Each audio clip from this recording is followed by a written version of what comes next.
Hello everybody, it is Roger with Tree Life Tree Service. Had an awesome day today. Finished another job and customer was happy. Made a video.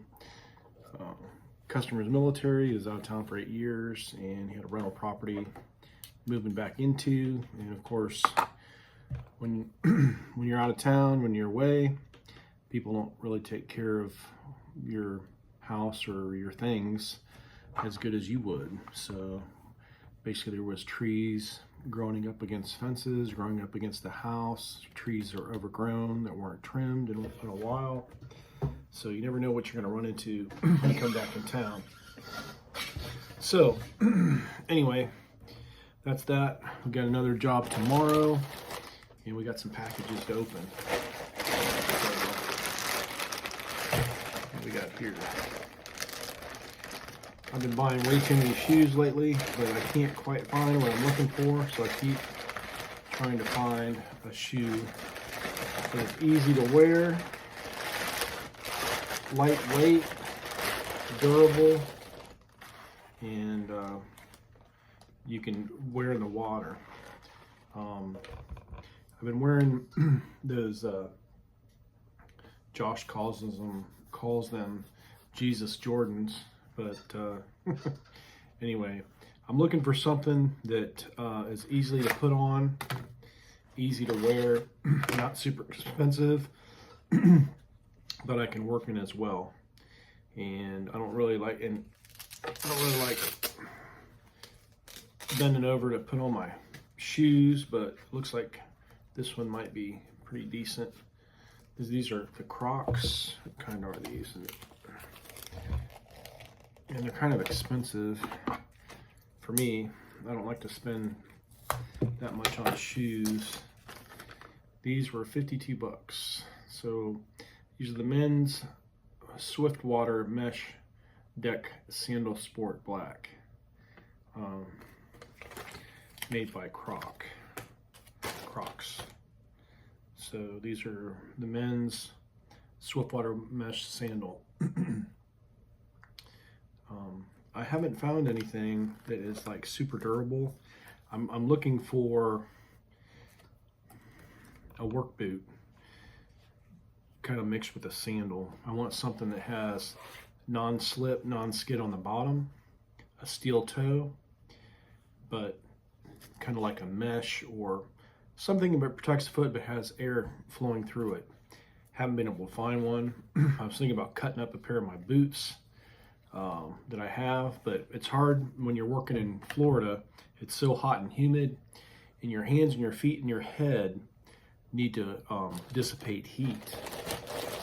When I was younger, I wore a lot more clothes. I wore boots, socks, and I got overheated a lot. And when you get older, your body can't overheat that much because you get really sick. So I've been trying to wear looser clothing that breathes better, and we started wearing these helmets that make a huge difference. They're solar helmets. They have airflow. They're another thing.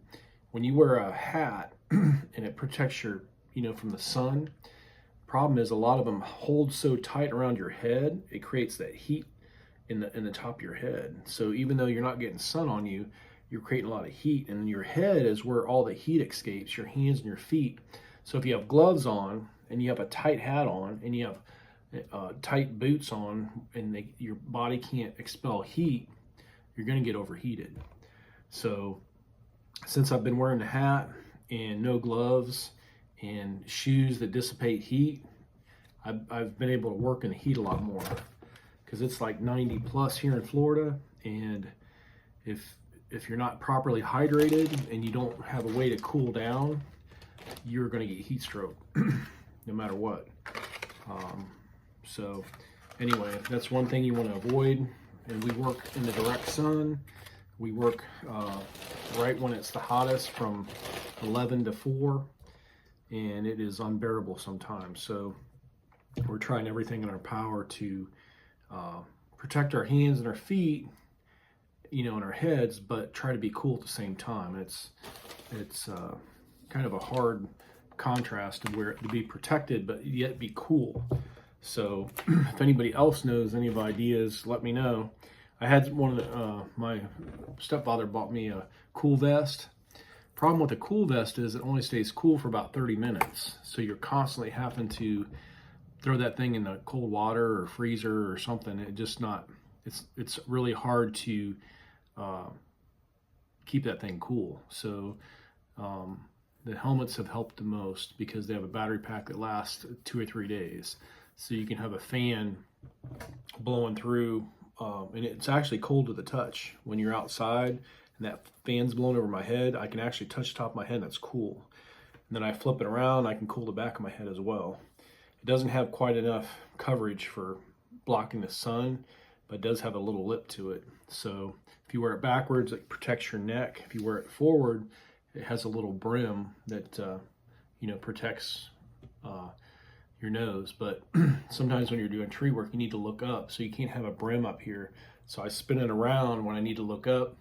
And if I'm working groundwork, I don't need to look up. We're doing a lot of stuff that's down low. I spin it around and protect the nose. But it's hard to do both when you're doing tree work. So anyway, if you guys have any ideas, if you work in a hot climate and you have any little tricks to keep you cool, let me know. But this is what we're doing now. We're trying to find a way to let our feet breathe. And also too, we get wet a lot. It rains here almost every afternoon.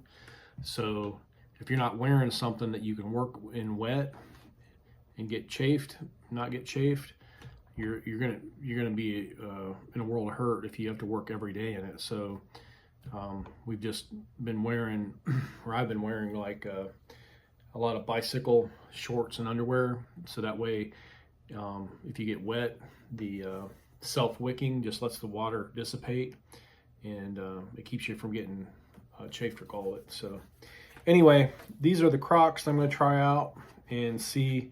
These will be probably mostly for personal and doing estimates and stuff like that. Probably not going to work in them too much. The bottom of the sole is too slick. So I'll have to get on top of a roof maybe and see how good they stick to the roof.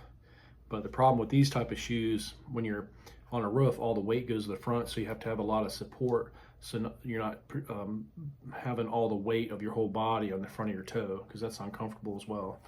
So it's almost like you need a special footwear for every job. So it's like you have to have a whole set of footwear. I can't wait till it cools down so I can start wearing my boots again to protect my feet, and I don't have to worry about getting overheated. So another month or two and we'll be in the winter season, and we won't have to deal with this heat, just the rain, and I'll be a much happier camper.